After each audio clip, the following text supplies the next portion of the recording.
In this video, we're going to talk a whole lot about Universal. We're also going to dive into the future of the Magic Key program over at the Disney parks, or Disneyland per se. We have a lot to talk about with Mr. Theme Park Wizard and producer Dre up next.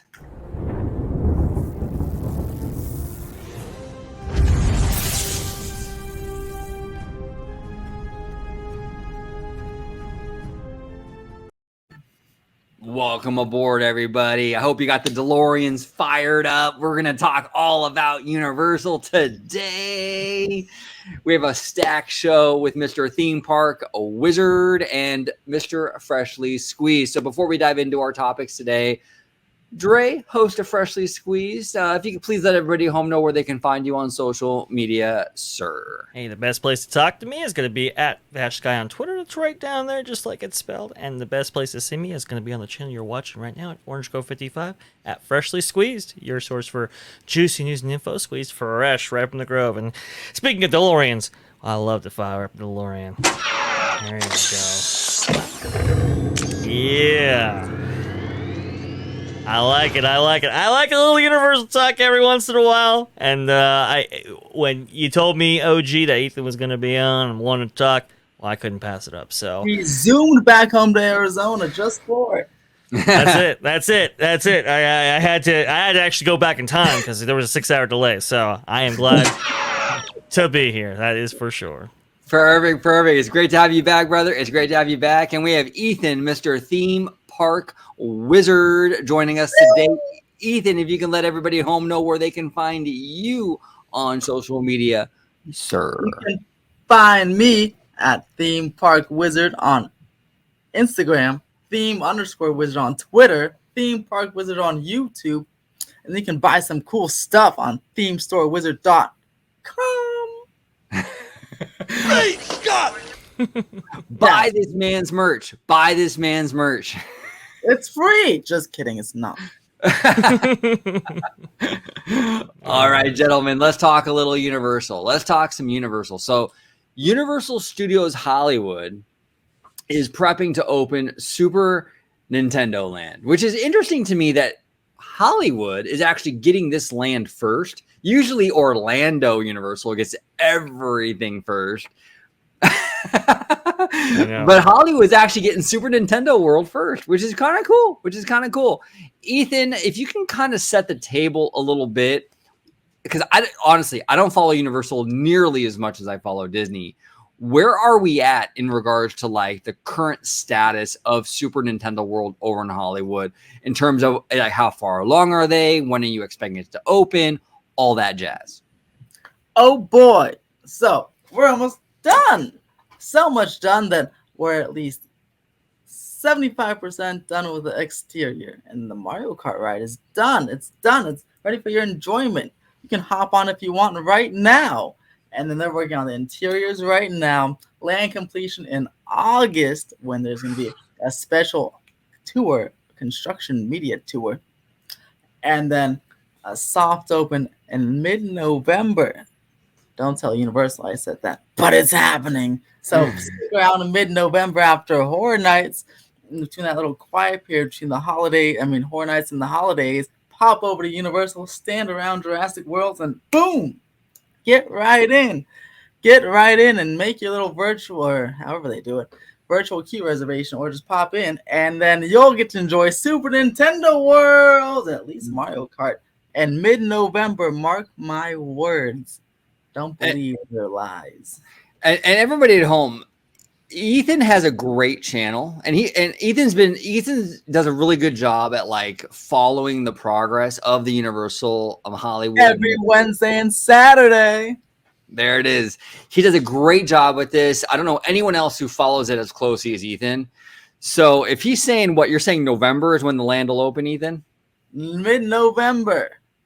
I would listen to this man. I think he would probably know what the deal is, because he follows it very, very closely. But Dre, how are you feeling on this? Mid-November, Super Nintendo World's opening. It's opening here in Hollywood first, which is a shocker. Hollywood. What are your overall feelings on that? I mean, where you kind of stand with this whole situation with Nintendo World? Oh, I'm kind of surprised that it was opening so late next year. But I mean, the progress, from what I understand, is going extremely well. I believe they did take a little bit of a hiatus on the construction, while everything was shut down. Is that correct, Ethan? They It's a little did, bit. but only about a 6-month hiatus. Oh, Okay. okay. And Yeah. that was So simply because the materials they couldn't get them. right. Supply chain issues and everything like that. It's not as simple as key on, key off kind of thing, It's right? not like, drawn. Oh well, that's a whole different discussion right there. That is for sure. But I am glad that Universal Studios Hollywood is getting something sizable. Yeah. I mean, for so long it's been, Orlando, and these last couple of updates, Secret Life of Pets is pretty much a Hollywood exclusive at this point, and this being Super Nintendo World is also going to be a Hollywood exclusive, at least for the foreseeable future, up until the opening of Epic Universe over there in Universal Orlando. So I think it's great. I think it's awesome. I think it will, I think it has the potential of really kind of shifting the center of gravity, as we like to say on here. Maybe away from some of these other parks and over to Universal, with a good sizable investment like this. I think it's awesome. The theme park wars they're back on, baby. And That's cool. right. They have, as Yoda would say, the theme park wars begun. They have. Yeah, that's great. I love it. It's interesting, because Universal, I think one of the things that was holding Universal back from being like a full kind of Disney competitor is the kind of the lack of like these family, like everyone can ride them attractions. And I think Universal sort of realized that, and they're addressing it. You saw it with Secret Life of Pets, and now you're seeing it with Nintendo World, because from what I understand, the Mario Kart attraction is very much like for all ages. It's a very family friendly attraction. And I think it's smart in the sense that, like, I think that Universal wants to do that, because a lot of the stuff, even if you go to Wizarding World, right? Mm-hmm. Some of those attractions, I'm in my fucking 40s, and the Forbidden Journey ride scares me. I mean, I'm claustrophobic. These vehicles scare the hell out of me. I mean, there are people like me who are going to be a little intimidated by that whole ride system, whereas like a lot of these other editions like Secret Life of Pets and Super Nintendo World are a little more safe for like general audiences, and I think Universal needs that, and I think that's going to bring in a lot of people. I think Universal should really lean into that, and please, Universal, look at some of these brands. Like, I think Nintendo is a perfect IP. I think that's a fantastic one. Look for stuff like that. Pets, that was phenomenal. Just kind of stay away from the Minions, in my opinion, for a little while. I think that's a little saturated. I think Universal, start looking at other family IPs and start really, really adding to this park. And I think you could really put a dent in Disney's market. I really do. That's what this park needs, I think. Now, let's put an asterisk on Secret Life of Pets. It is exactly what you're talking about. Almost. Because it has a high requirement and unnecessary restraints. See those restraints, therefore put a height requirement on the ride, which even some little, like, that's a ride babies should be able to go on, but they can't because there's a height requirement because of those RMC type restraints. So Universal should do that, but then put a lap bar on it, like, Mermaid and Haunted Mansion and every other Omni mover, so everybody can ride. Also, then you can fit 3 people per box instead of strictly 2 people per box. And that's why it loads so slowly, but I don't know. But they gotta get rid of those restraints. It should never happen. Okay. Well, that's weird. That's a really weird move by Universal to put the restraints on like that, and then that's kind of like the trigger point for the height requirement. From what I understand, I haven't been on the attraction, but it's pretty much like a Snow White, a Pinocchio. You kind of go through these scenes really slow. Yeah, it's little. It's like Haunted Mansion or something. It really little babies should be able to go on it. I think it may have more intense Well, it has more intense restraints than Minions, Simpsons, and even Flight of the Hippogriff. Now I think about it, like I have more room to wiggle my body on Flight of the Hippogriff than the Pets, where I'm like kind of stuck in there. I'm like, whoa! I think I'm gonna go on a 900-foot drop on that thing, with the way they hold you in there. Terrible. That's crazy. Yeah, that was kind of an Amber Heard move. They kind of shit the bed on that one. And we're demonetized. No. Well, yeah, here we go. There you go. Right there, right? But look, listen, I'll tell you what. It's weird because the lawyers... Oh, here we go. That is one big pile of shit. That's the one. The lawyers for Universal just went crazy after the whole Dueling Dragons incident, right? Yeah. Where it's like, oh, we need you to take everything out of your pockets, everything out. You got to get a locker for this, and now it's like, oh, we can't risk anybody getting out of their restraints, and yeah, for something like Secret Life of Pets, it really kills it, and that's really kind of unfortunate that they kind of went down that line. It was. Like we said before, so unnecessary. But Ethan, maybe you can provide some insight into this. We're not getting Yoshi, obviously, which would have been a Secret Life type attraction for a Super Nintendo world. But is there any possibility we might be getting Donkey Kong in the future? I know we're theme park we're theme park guys to the crazy max. This thing isn't even open, and we're already talking about the next thing. But I thought it was an interesting point. Donkey Kong, we're supposed to, or still potentially are supposed to, there's one thing that's helping every theme park, well, hopefully every theme park out in Los Angeles or Southern California. Boy, oh boy, it's 2028, because I can tell you, Universal has some big plans to be all spruced up for the Olympics in 6 years. And Donkey Kong, I think that plays a part in that, in those sounds. I just think they're figuring out where to put it. I still vote for the sound stages right next to them because they're about to get demolished anyway. But, and it's like right next to it. It's like the perfect link. So I say we're getting it, even though I haven't heard anything about it for a while. But I still say we're getting it because, why not? It's right there. You have the space. Everything is expendable on the lot, including their most treasured histories. So take it away and build some cool stuff. Well, that would be the smart move. I think the Donkey Kong coaster is from what I understand, it's a family coaster, like a Slinky Dog, right? Pretty much. I mean, it's nothing too crazy, but it's still kind of thrilling. Yeah, it's cool. It's a cool coaster. I mean, the coolest part, the highlight is, there's the fake track and the real track. So the coaster is attached to the real track, but you're on this fake minecart track. So each little hill you go on, the track breaks, so you're flying through the air as you're going through those humps. And I just can't wait to see how that's executed in Japan, because, that sounds so fun just for that alone. That sounds pretty cool. That sounds really, really cool. Now, I have a question for you, Dre, and then I'll go down to Ethan. Sure. With the Mario Kart attraction, from what we've seen, it's a very slow-moving attraction with AR goggles, right? You kind of go through and there's AR. Yeah.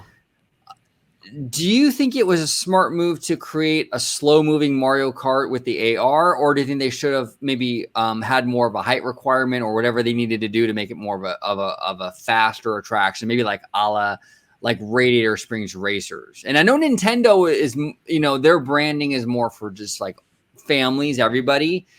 So there's a little bit of an issue maybe with speeding it up. But what are your thoughts on that? Because a lot of people on social media have been talking about that.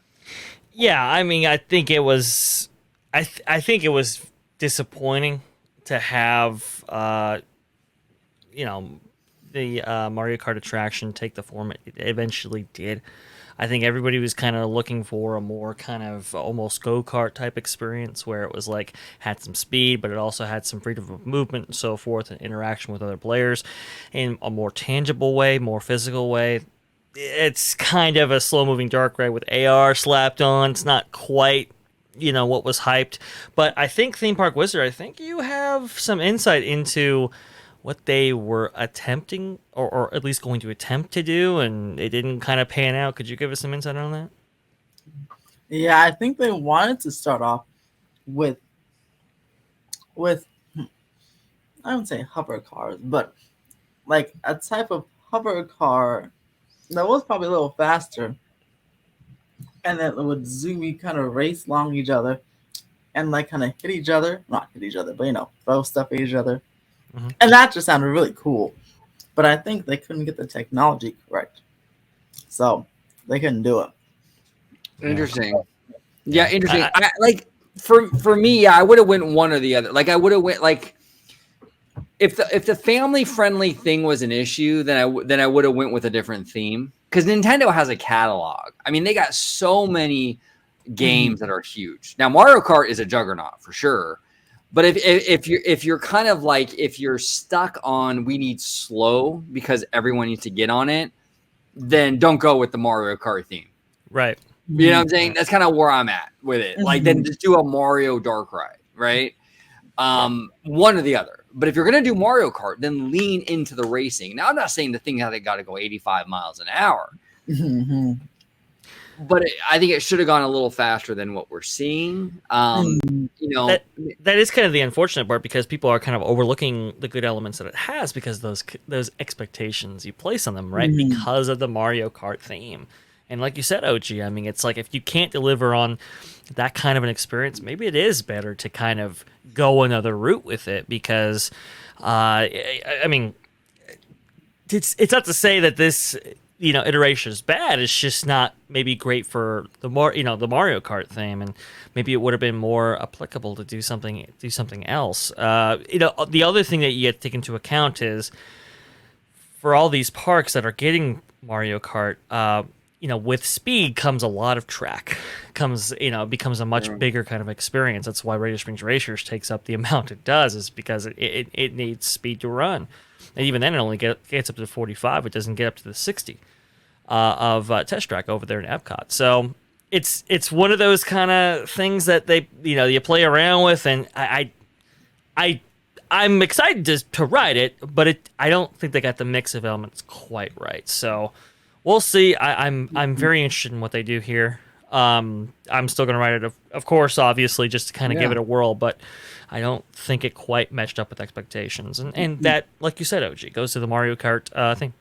Yeah. Now I'm curious because, I too wish it was a little faster, but I'm still holding out in my judgment because from the people who wrote and written it, I mean, they loved it so much they went on like 12 to 16 times. Wow. Yeah, like two of my friends that when they had the team member thing, they're like, yeah, I wrote it 16 times. This side's better. Yeah, I go, this is so fun. I love this thing.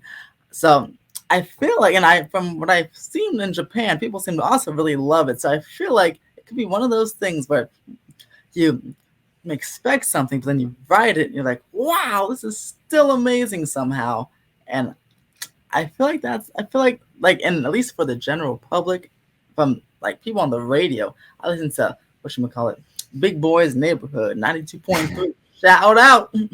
And wait, hey, you know what, Ethan? Speaking of Big Boys Neighborhood, hey, Dre, play our Anaheim FBI probe drop. You might recognize this, Ethan.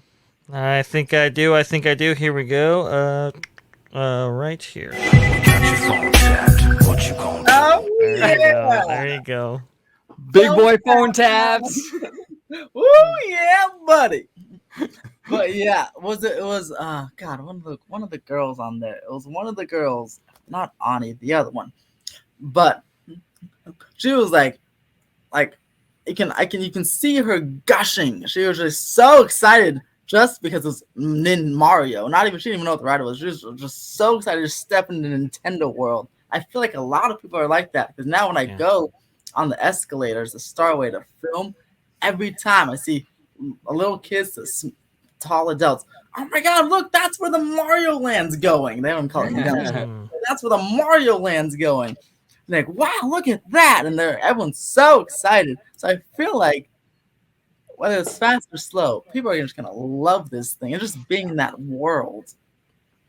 Well, and like I said before, I think Universal does need more family attractions. I think that a lot of the Universal stuff is pretty intense. Even the stuff that they kind of classify as family friendly is pretty intense. So even like a ride like Transformers, like your grandma can't go on Transformers. That thing is insane, you know? Yeah. It's a lot of that. A lot of Universal stuff is like that. So I think that like a Mario, like this Mario Kart thing, will play to audiences that are a little more, you know, chicken basically. And I think Universal kind of needs that, you know. So they have that. They got Secret Life of Pets. They're going in the right direction in terms of that, because I do think they need more of those family friendly additions. And I think that's really what's holding them back, I think, from really being a true competitor for Disney. Now, I do want to ask you, Dre, I think this would be, because we've talked about it before, like, oh, if only Universal can buy some land and build a proper theme park. But what if we kind of switch the script a little bit, right? And I want to get your feedback on this, and then I'll go to Ethan. What if Universal bought land and it wasn't for theme park? It was to free up the space for the theme park. And what I mean by that is buy maybe 50 acres somewhere in California and build a studio where you can film all the stuff. You know, that's what I always say. What's up? That's what I always say. Because, right. Look, and then, if you have by the studio, then you want to worry about like neighbors too much, right? Because if you buy like the golf course, even there's houses right there. But if there's a studio, all the stuff's inside. Yeah, and that's just the sound stages will actually act as another barrier to if you tear up all the what is now the studio tour, or something part of that, and expand there, it would be like another barrier there. So I like that idea of just building a studio somewhere else. I mean, they already demolished all their sound stages anyway. Build them somewhere else, and then now you have 400 acres of theme park space you can build on. Right, and that's a great point, because you can take the golf course, you can buy the golf course, or if Comcast decides to buy a studio, which they've been in the market to do, they tried to buy Fox. From what I heard, they were interested in Warner Media, but they didn't kind of follow through with that. But if they do eventually buy a studio, then maybe they can funnel all that studio stuff onto another property and just focus on Hollywood for the theme park. What do you think, Dre? Is that a possibility? You think that's a little? Is that a pie in the sky, or is that no? I think it's a distinct possibility. I'd even go one step further. I mean, with all these productions running out of California, I mean, what if you bought some land in New Mexico or Georgia or any of these other places that are really for real filming, and establish some studio space there, permanently, and that way you can offload some of your studio and production facilities on site. I think it's a fascinating thing. I hadn't really thought of it that way, but I mean, we've already seen this a little bit with Super Nintendo World. They moved those sound stages. I think it was just past the courtyard that was used for Back to the Future, if I'm not mistaken, is where they established some of those sound stages at and so forth. So, I mean, I think that's a decent idea, and there is plenty of land in order to do, some of those things. Ethan makes a good point though about those neighbors and how it's that definitely plays a factor into this. It's one of the reasons why Universal can't stay up so late in comparison to some place like Disneyland and Anaheim. But even Disneyland had trouble with that back in the day. They used to stay up until 1, 2, whatever, and that wasn't too popular, so they've rolled it back a little bit. But look, I agree. I mean, the only thing holding Universal Studios Hollywood back is this land. That's it. And it doesn't matter how you acquire that, whether it is maybe acquiring some other land and building on top of that, or acquiring it for the purposes of building sound stages and offloading some of your production facilities on Site 1. And I think that would be pretty good. Now look, here's even potentially even not better, but an easier way to do it. So for all the OrangeGrove55 viewers out there, I majored in urban studies and planning. So I follow the developments in the LA, right, for this blog. And in downtown LA, there's 2 just private developers. No studio attached, but in the Arts District area of downtown, they're building a new studio, like about 20 sound stages, just taking those warehouses and just demolishing and building sound because, for demand for streaming service and stuff is up. So they're building new sound stages. Now, what if Comcast, right, just when they let the private developer build it, right, and Comcast just buys it from them when it's done in 2025 and then film their stuff there. And then they don't have to acquire the land, build the sound stage. They just take into play like an empty sound stages from I think one of them's Avalon Bay Communities. They just buy them and then boom. Then you have to buy any land, build anything. It's like a pre-built soundstage complex for you, and it's not attached to any studio, just this private developer building sound stages.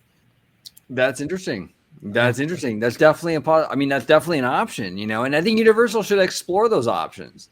Absolutely. I think they should.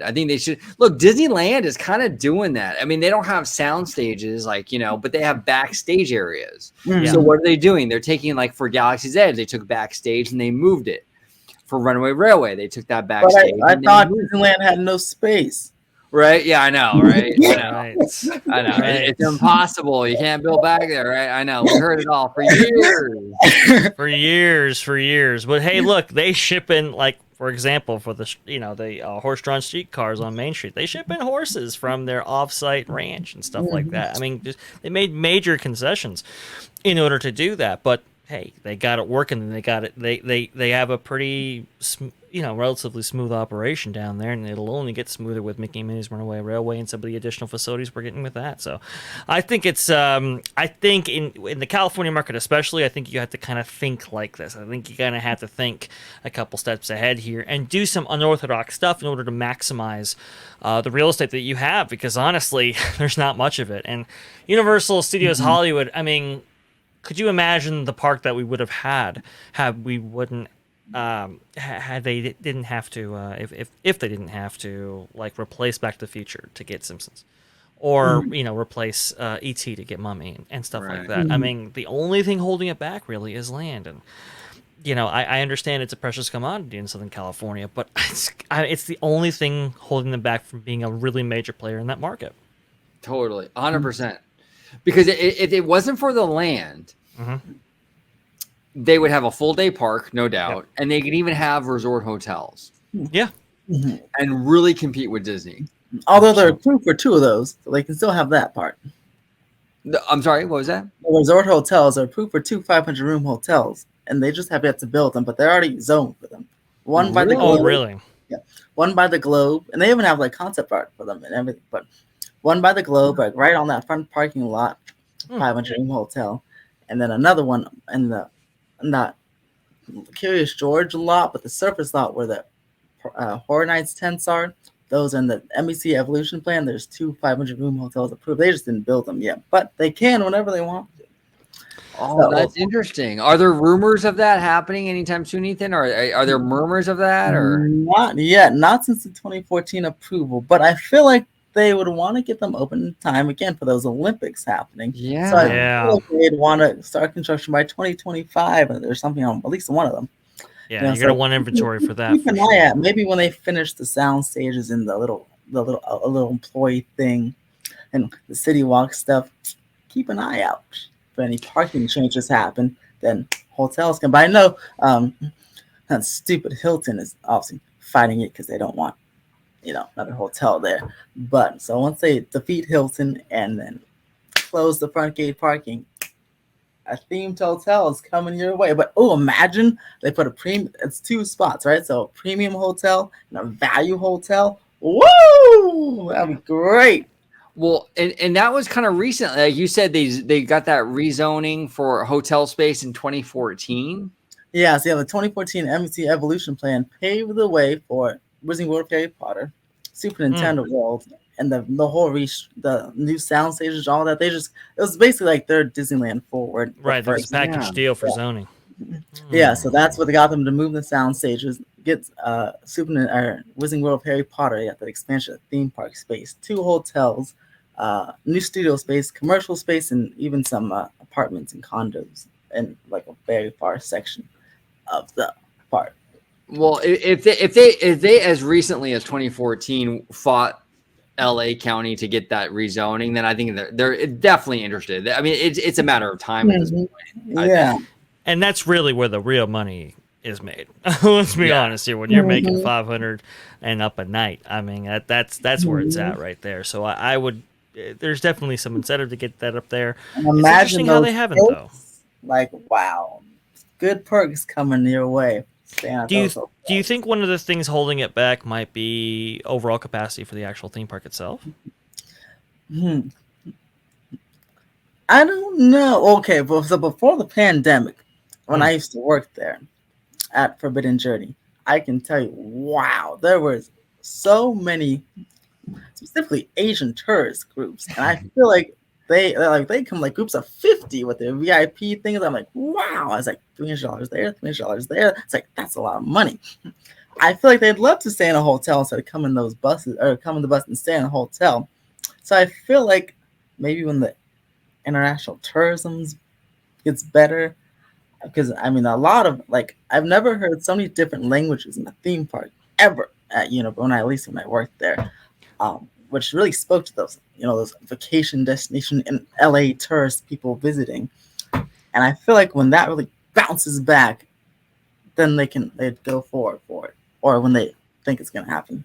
It's an interesting point, Ethan, because you're right about the international market. Look, there are Disney theme parks all around the world, obviously, but there's really only one Hollywood. There's only one Tinseltown, and so I think that's why Universal Studios Hollywood really benefits off of.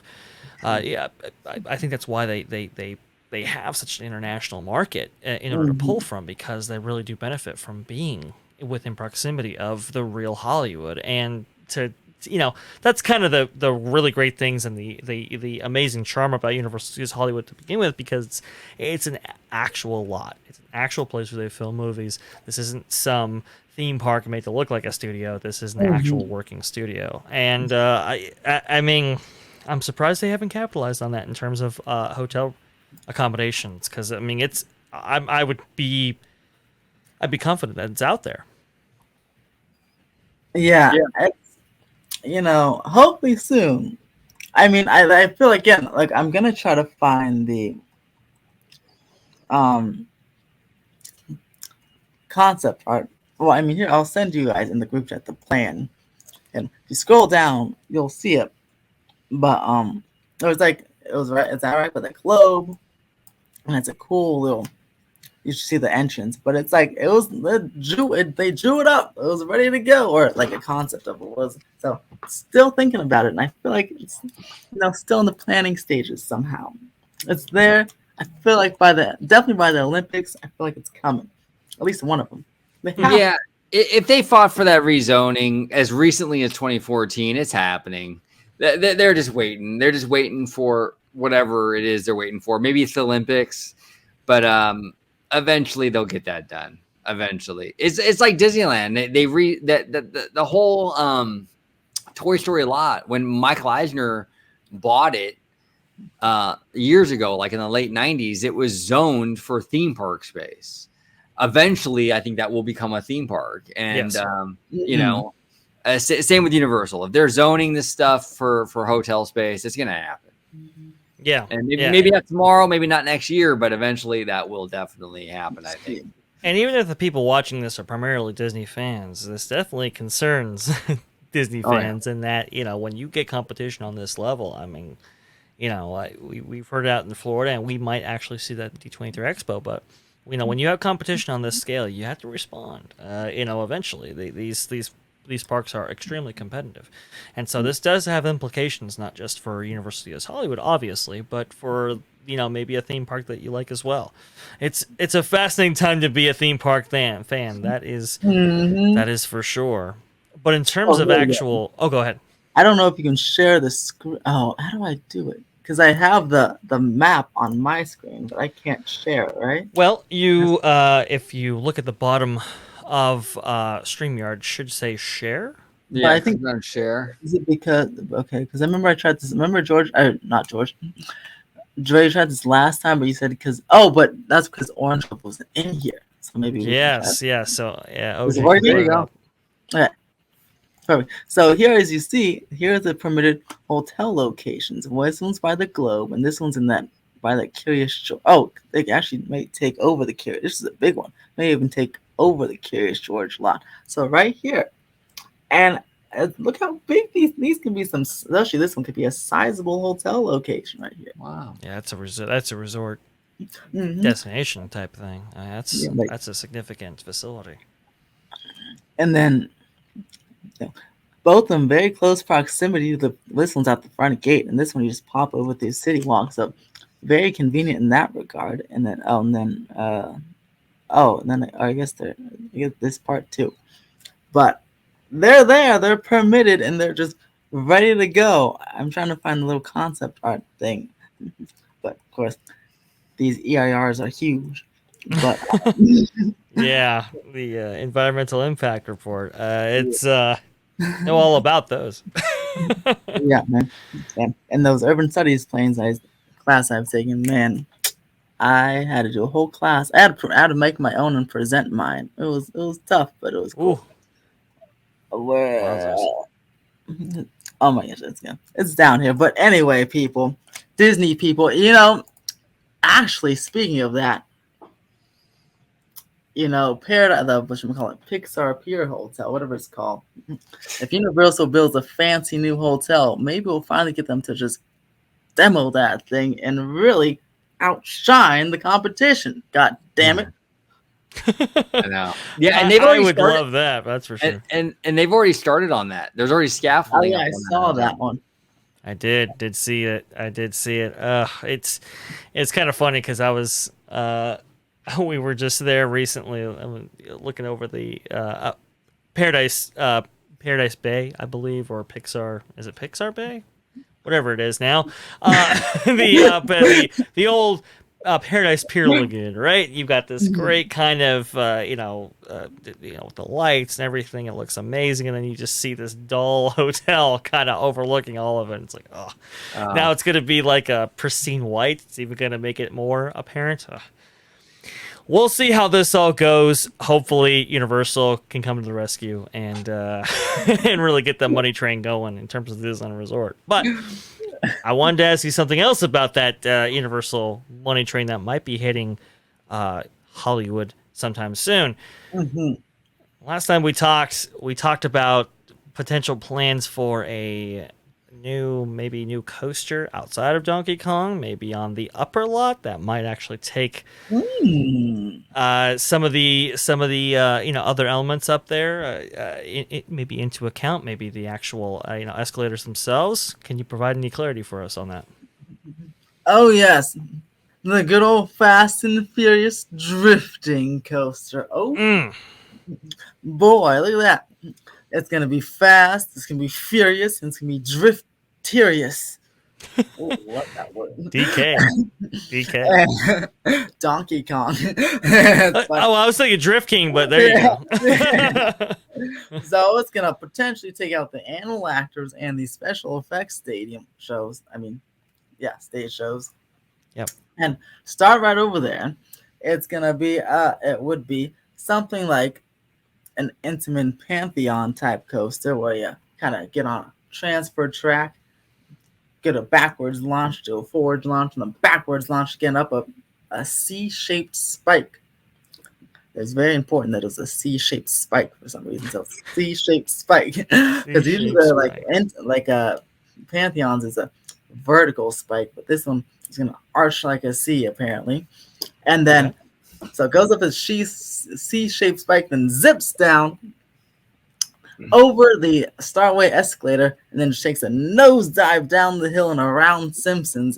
Does some interesting coaster elements, and then pops back around, launches back up over the Starway and into the station. Now, I'm not sure if the launch will be a fly-through through the station. For everyone who doesn't know, a fly-through is the station right here. The coaster flies through on top of the station, so fly through. And not sure if it's gonna be a fly through or it's gonna go just to the side of the station. It might be a fly through because again, it's the space thing. It's just easier to do it that way. Sure. And that could be and of course, when you go on the turns, the coaster will be drifting omni type like Guardians of the Galaxy over there.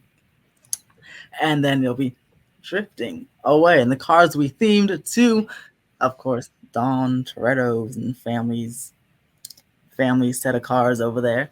And it'll be zipping and up to, you mentioned Velocicoaster type. So yes, I'd say 70 miles per hour. Whoa. Fasting and furiousing through Hollywood.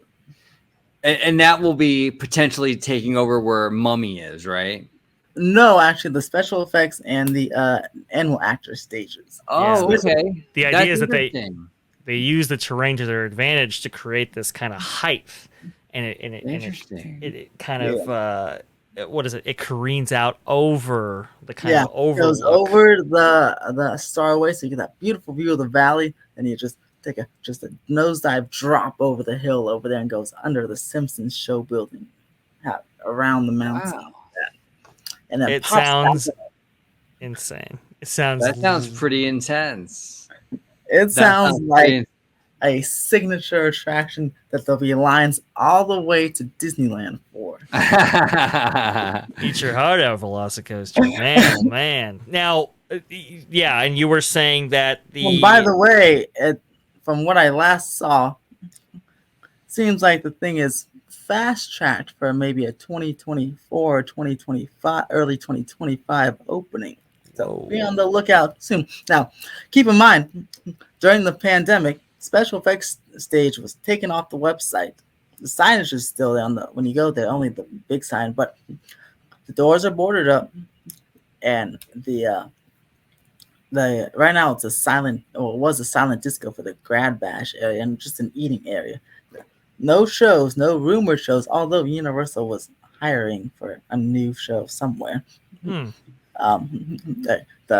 company that does the Water World was hiring for a new Universal specific Hollywood show with Bourne type elements somewhere in the park. But special effects is gone. Well, I guess it's be open for Horror Nights with the Jabberwockies. And you know what? That might be the single best thing the Fast and Furious coaster does, is take away those stupid Jabberwockies from Horror Nights. I hate those guys. I mean, I like them, but I like them in Vegas, not as a Horror Nights show. But yeah, so those two will be gone. I mean, it looks like I know Horror Nights mentions one live show, so the Jabberwockies will be back. Everyone put your frowny faces on. Yeah, exactly, right? Wow. And so okay. I'd say maybe January or the holidays, maybe sometime after Horror Nights is over. Watch the animal actors, at least the special effects stage. It may not be around when Super Nintendo World wants to open up officially. So if it looks like a churro cart's going in there you go, right? Yeah. Or a Simpsons donut. If one of those guys is going, cool Universal snack. Now, Ethan, from what I understand, you went to. We're going to switch gears a little bit. That's not a Fast and Furious joke, by the way. Switching gears. There you go. I don't have any Fast and Furious sound effects, but there you go, right there. One last thing about the Fast and Furious thing, because it ties into the Nope thing on the studio tour. Because as I told Dre, but we weren't live on anything. We were just talking. Sure. The Nope experience. Oh, the rumored Nope experience on the studio tour that's opening in July, maybe, is so close and awkwardly positioned to the Fast and Furious show building that I feel like it's really weird for the trams to make that turn in there. I feel like it's setting itself up for that area that show building to be demolished, which is very interesting. So I haven't seen a bunch of coverage on this, so maybe we should explain to our viewers what he's maybe referring to. Yeah. It's like an old Western town being built at scale right next. I mean, it is right next to the Fast and Furious show building, and it's kind of spaced out. It's for a tram pull through to actually go through it.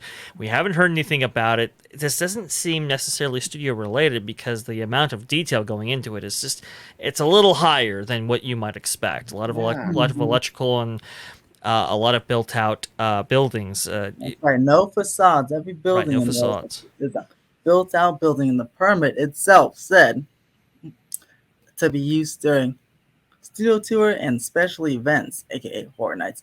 So this thing is gonna be bonkers. It's gonna be amazing, and it's gonna be hopefully Nope, because as what was going on Twitter around, Jordan Peele was doing a little featurette for Nope, and he was literally standing in a set that's about 99.99% identical to what's being built on the studio tour, even to the spaced out tram element part. I was like, wow, Nope, thank you, Jordan. You just confirmed it for me. Not only did the Horror Nights poster for Terror Tram that got leaked have a UFO in it, it's looking like we're getting a Nope thing, which means this movie must be amazing if Universal loves it so much to put an attraction before it even comes out. That's true. Oh, could be Waterworld. Which is still a great show. So It's still a great show, so yeah, hey, win-win you know. either way. It's still a great show. It's my go-to when I say that A Nightmare Before Christmas. Hey, it doesn't matter what the IP is, as long as the execution is high, it might way outlast the actual movie it's based on. So, Exactly. good stuff. Absolutely true. Absolutely true. Now, Ethan, from what I understand, you went to a Universal annual pass party. I did. I got a free lanyard. Shout out to SoCal Pals. Go subscribe to them. They're almost at 2,000. Now, how was your experience? Because we're going to tie this into Magic Keys, but you had to get, from what I understand, you had to get a reservation to get into this thing, right? Yeah. So Universal let you know a week before, or a couple weeks. It was about a week before that, on May 24th, you had to get a reservation for a special Passholder Takeover event thing. And I was like, ooh, cool. It was free, obviously, for pass holders. So then you make a reservation. So it's funny. I work in Granada Hills, and particularly a very bad reception spot. So I couldn't get my reservation right away. I was on there, like they said, eventually, like 1:30 or something like that p.m. to be on. So I was on 1:30 and it wasn't working. Not because the site was crashed, but because my reception was bad. So it was 10 minutes later, 5 to 10 minutes later, and I did it. I got my reservation easily still. It was very easy to still get my reservation. People got it like half hour later. Obviously, people was gone by the next day. But, it was very easy to get. I'm so used to, the Disney's, obviously Disney has a lot more annual pass holder people. Yeah. So I was used to like freaking out and sweating, like, am I going to get my virtual queue spot? Am I going to get my reservation? But I was like, oh, it's easy. I got it. It's very nice. So got the reservation, got an email, and then it was on May 24th, and then the event was on June 9th, so it was a couple weeks later. And then 8 p.m. to 12 p.m. And see, this is the cool part, right? You can enter the park was open from 9 a.m. to 8 p.m. You can enter the park and at 9 a.m. and just stay all the way till midnight if you wanted to. They give you this little landlord at 9 a.m. and then you just stay in. And it was free. It was free. And it was free. I didn't have to pay $150 to do it. It was free. And I got free. So my free parking ends at 6 p.m. for the Platinum Pass and the Gold Pass. But they extended the free parking all day for us pass holders. Even the passes that didn't have parking got free parking. Even just like a season pass at California Neighborhood has free parking as long as you had a reservation. Popped in there, free entry. They give you free drink, certain free drinks.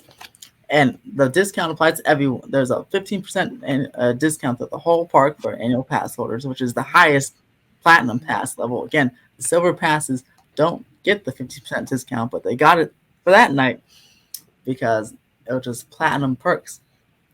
It's like, so no one got an Express Pass, of course, unless you had the Platinum Pass. But the ride-away times are only 30 minutes at the most, so you didn't really need an Express Pass. Then 2 DJs, one on the upper lot, one on the lower lot, and they're playing some bomb-ass music. Wow, incredible.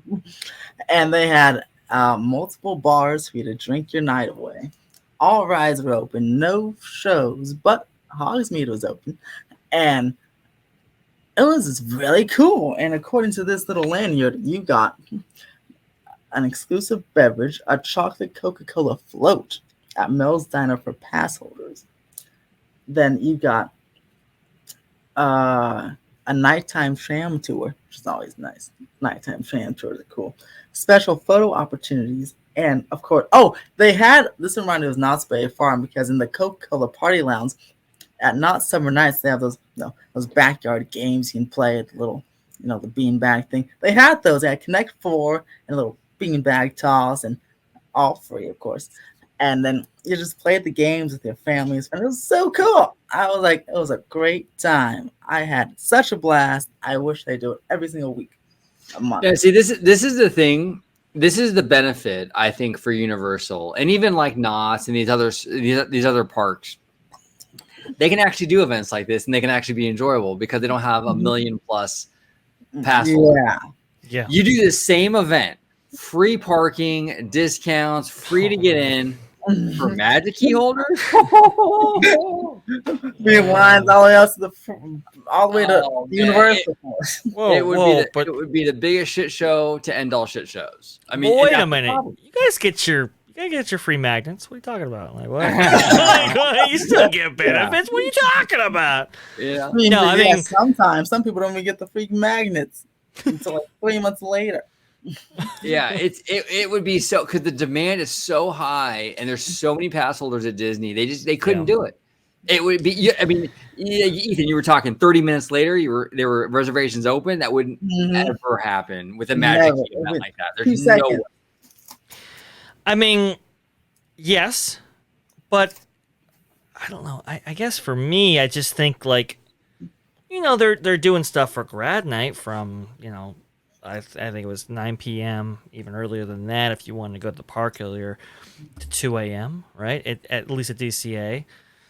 Couldn't we do a series of Magic Key nights, perhaps, and really inculcate some goodwill? You could limit it because like grad night's specific for like high school kids, so it's a very narrow audience. Oh, sure, no question. But Universal then how about one night for each key.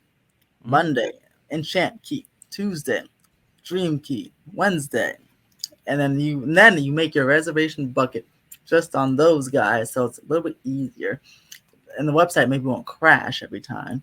And then you have more capacity.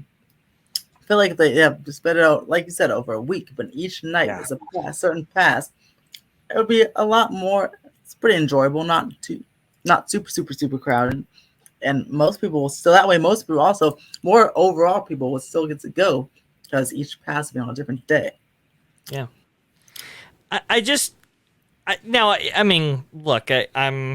I'm with you, OG. It's like, do they really need to go through all that hassle? Probably not, but it's people talk about morale right now, especially related to a certain executive that may or may not have lost his job. But morale for the Magic keys and pass holders in Walt Disney World is so low. And everybody's talking about, hey, I'm not going to re-up, I'm not going to do this. Why not inculcate some goodwill by doing something like this? I think it'd be a fascinating thing. Yeah, no, absolutely. Yeah, if they could figure out the logistics of it, where it wouldn't, because you just don't want to have a situation where you're creating more animosity. You don't want a situation where these key holders are trying to get into the Magic Key event, and now they're locked out of it because the demand's so high. So now you're putting fuel on the fire that was already, it has to be done in a way where everyone can get in, but it's not like a mess, If they can manage that somehow, it'd be great. I think they can. I think maybe you open up to a number of nights. Maybe you have, I don't know, one. Maybe you have access to one of these events per year, right? And then when you can only get in that night, you can't get in any subsequent nights, and that way you can keep it fair, balanced. I think that would be really cool. Would it require some effort? Yeah, and I don't think Disney's willing to necessarily apply that much effort towards an event like that. But we're seeing a lot of monetization with the parks, right? They're selling the parks not even just one time a day, but maybe 2 or 3 times a day now. Corporate events and grad night events and so forth. it'd be kind of cool if they could actually do this. But you know, props to Universal to actually making that effort and making that events relatively successful. You were saying that Ethan, even with you know, maybe going as long as 10 minutes, offering those reservations, that that the lines were even lower, like 30 minutes. Yeah, 30 minutes. Even Secret Life of Pets was 30 minutes. That's Wow. impossible. It's usually like 3 hours. But really, it was 30 minutes the whole time. And also, the website never crashed when I was trying to do my thing. I was seamless. Just typed in the thing, my path, and never crashed. It's very easy. And lines were nice and short. And there's, again, a lot of other stuff to do. So even there's a lot of people there. Now, the party areas are really packed. A lot of people there, but there's so much other stuff happening that it made the ride times like super short. And another shocking thing, ready? I don't think in The Simpsons, but at least in Super Silly Funland, they closed the games. What? That's right. They closed an opportunity to make more money from people. Wow. Well, that's yeah. Like, Where are my pearls? I gotta clutch them. That's insane, right? I went on the Super Silly Fun little Dumbo thing because that's also usually gets a long line because low capacity. But I walked right on, so I get some good nighttime views of the valley. Then I walked on, I looked over to the right, and I'm like, wait a second, the games are all boarded up. Like, I don't know. They took an opportunity to take $10 from people. No way. Here we go. Exactly. I was like, great Scott, this is crazy. Now, do you think that might be too a little bit of like a staffing thing where like there's a we can pay the person to staff the games for X amount of dollars per hour compared to how many people were there? Maybe it wasn't worth it. Maybe, but I'm just gonna hope, and I'm gonna go with they just took an opportunity to not get money from people. Fair enough. Hey, Which, you know what? I like to think like even that. Even if it was a staffing thing, they still could have charged for parking, and they didn't. So True. You know, good on them. I will say, good on them. You know, it does sound like a pretty good experience. Sounds like you had a great time. Hey, a nighttime tram tour would be awesome. By the way, I love the tram. I love it. I love the studio tour. It is. There's no experience quite like it. I was just telling Disney Fan Man 23 or George, I was just telling him how it's like it's unlike anything else out there, anything else in the world. You see, balls to the wall. For George.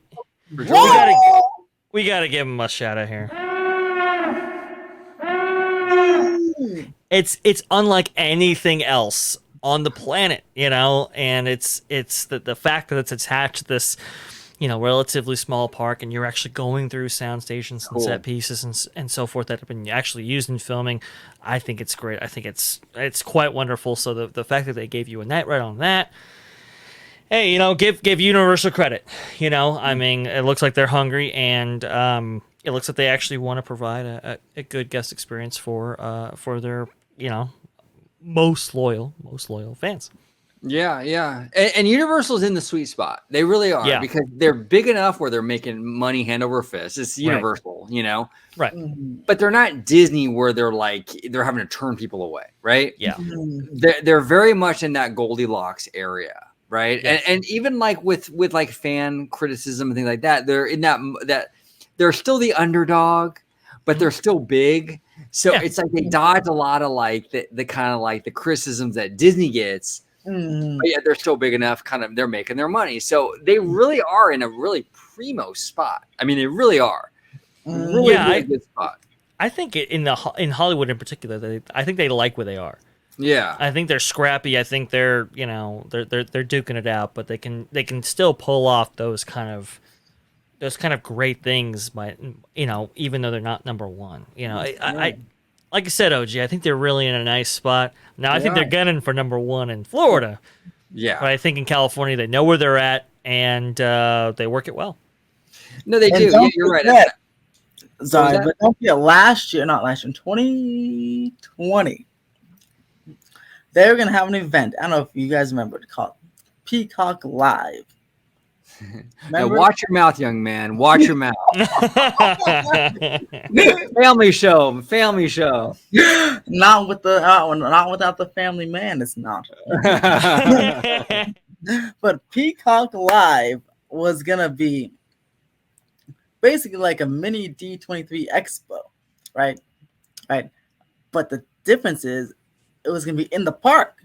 They have stages in the park, and like live interviews and panels in the park, and anyone can go in it as long as you bought a ticket for the day.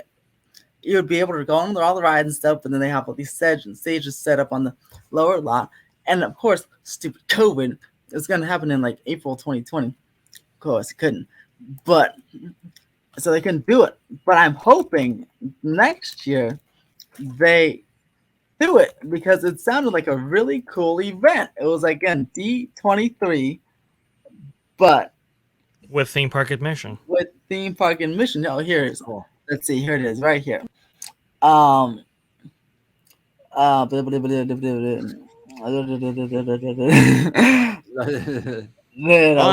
Okay, yeah. So here, so if you share the screen, this is what it was about to be.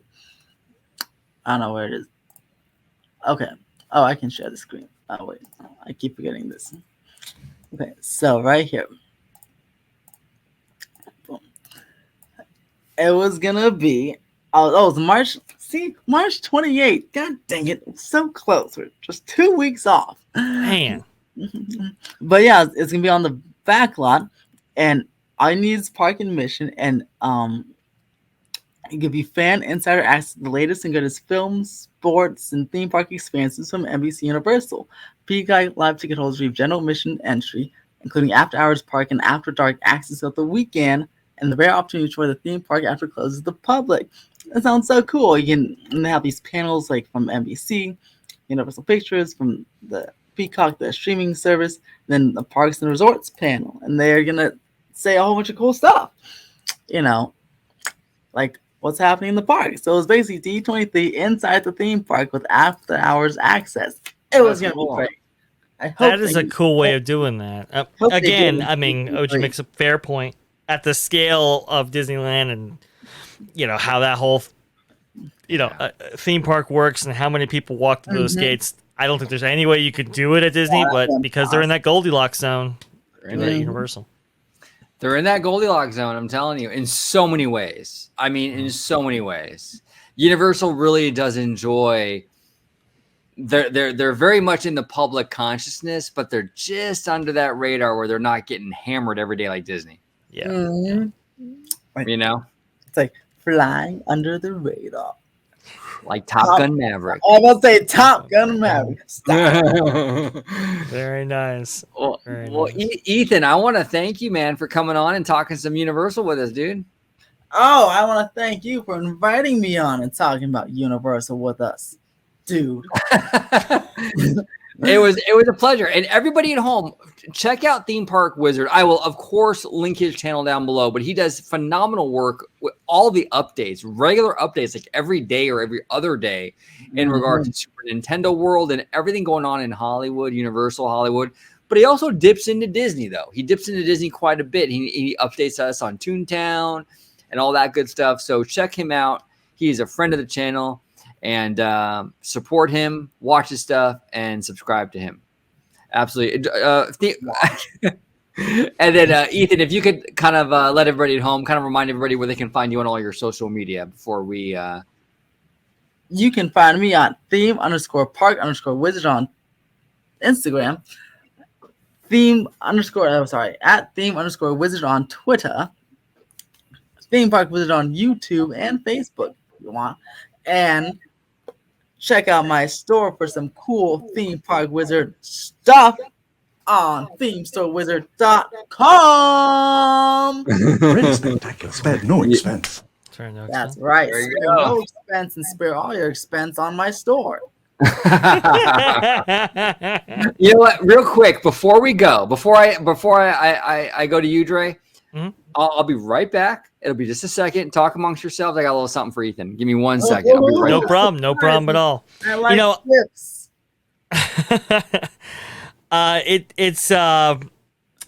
Ethan, I really enjoy having you on. Come on Fascinating anytime. insight.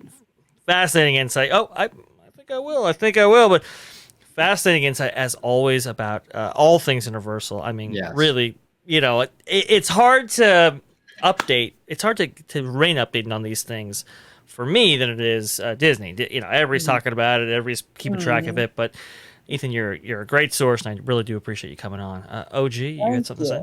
Yeah, no, Ethan, you're awesome, brother. You're awesome. And I don't know, Ethan, you might recognize this little something over here. Oh boy, it's my pin.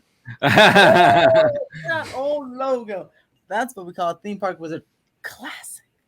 That There you go. This is straight from the theme park wizard archives. That's I should be wearing white gloves. You To show should. you this is from the archives. That could be in the museum. That could be in the American Coaster Enthusiast Museum. Yes.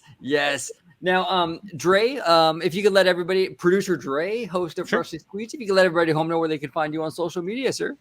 Hey, best place to at least speak to me is going to be at VashSky. It's right down there, just like it's spelled. Just type that into the old Twitter app and should bring you to my location. And if you want to see me, well, it's going to be on the channel you're watching right now on OrangeGrove55 at Freshly Squeezed, your source for juice, news, and info squeezed fresh right from the Grove. Here you go.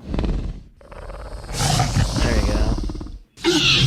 Right, today is actually, isn't today the premiere of, Jurassic World 3 right. Dominion, I think? Dominion. There you go, there you go. Who's gonna watch? Are you gonna go see it, Ethan? 100%. I think on Monday. Where are you going? You going to the new AMC dine-in over by our house? I wish, but I think I'm actually going to see it in Regal IMAX because I have free Regal tickets. Ooh, fancy. Well, very, very spiffy. Very, very nice. I think I'll definitely see it at Dolby Cinema. I was meaning to watch Top Gun Maverick this whole time, but everything just caught up to me. So that was a good movie. I know. I will still see it. I will still see it, but I don't think I could see it in my amazing Dolby Cinema. But I will make up for it with Jurassic World. Yeah, you got it. A family member of mine, he asked me, he was like, "Hey, I want to see Top Gun Maverick. Will you go with me?" I said, "Yes." And we went to the Westfield AMC dine-in. And that theater, I've never been to an AMC dine-in before. And basically, for those of you at home that aren't aware, basically what it is you sit down. It's extremely luxurious, and they have like a tray, like a little mini table that comes kind of over you, and you order your food, and they come and deliver it to your seat. And look, everybody that's been watching my channel for any amount of time, you know, you don't go to the theater. Ghost Hoffa. Right? Ghost Hoffa. Oh, yeah. Ghost Hoffa for sure. And many others others. No, I am Team Stream all day, every day. Definitely. But that AMC dine-in theater almost won me over. I was like, wow, I kind of want to come back. It was really, really good. I loved it. I love sitting there, and then they bring your food to you. It was relaxing. I felt like you were kind of at home because you can enjoy your food. It's not like in your lap. You know what I'm saying? You get like a table and everything. Oh, it was dope. Yeah. Well, that's better than the drabby old one that was down the street. Yeah. I mean, the theater experience, I think they're going to have to really up their game, and I think they are. I think they're in the process of that, upping their game and creating a reason for people to come out. And I honestly, I'm excited about that prospect. I really am. I think this could be a really big boon if they play the cards right. And they have enough capital expenditure to do so. Yeah, we will see. But that 40X theater, when I saw Doctor Stranger, that was cool. And pretty soon, man, if I start liking this experience too much, I might have to start adding this banner. Oh yeah. Here we go. Here we go. Let's see. See, there you go. See, now you're making me wanna go to the theater and see a movie right here, man. I'm telling you. Get that popcorn going, see those screens light up and hear that audio. And this AMC dine-in, though, it was like 3 steps above popcorn. They had mozzarella sticks, bro. Mozzarella sticks. They have steak. Yeah, That's what I thought. Okay. they have a full blown menu. It was Because at fantastic. Sinopolis in Westlake, they had when I opened a few years ago, I think 2014ish.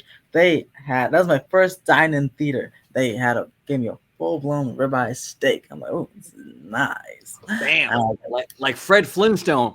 Boof. Yeah. Woo. All right. Well, OG, you might want to go ahead and open up the guest bedroom right there. I got to come down to LA. We got to see a movie. Here we go. Yeah, You got it. I got to go back. You should have never left. I see. That's my problem. That was my problem. I was trying to make it back for the show, but I didn't understand the real show was in LA. I didn't understand. Hello, where movie magic is made. Yeah. No question about that. Yes. Well, thank you both. And you gave your social media address? VashSky, he didn't. Yep. He did. We're all good. We're all good. Just want to make sure. I want to thank you, gentlemen, for coming on. Ethan, fantastic as always, talking Universal. Dre, as always, for coming on. Producer Dre always kills it. I want to thank all of you for watching today, our big Universal show. We dipped a little bit into Magic Keys as well, reservations. It was a really, really good time. Comment down below with all your thoughts regarding Universal, regarding Super Nintendo World, the Fast and Furious coaster, Universal Orlando, Magic Keys, whatever it is, comment down below. We would love to hear from you. And as always, have a tram-tastic day. All right, Jimmy Fallon. In Sector 2. Malfunction in Sector 2. All droids will be shut down for reloading of labor programs. Stand by for power disconnect.